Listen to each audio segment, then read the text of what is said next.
In today's video, I'm going to show you how to translate your PDF file to HTML using free methods. So first, I'm going on Google, so you can just go here. Then here are type PDF to HTML. Just click on enter. If you are mobile user, this is the same method. Just open any website here. So now just upload your PDF file. Again, purpose I upload this PDF file.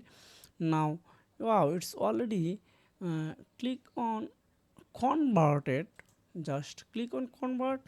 Wow, it's already done. So I need to click on download. Download is being start. So wow, it's already done. So you can see this is HTML file. So this is the method how you can translate your PDF file to HTML using free methods. So if you have found this video helpful, make sure like and subscribe this channel so you can take care. Bye.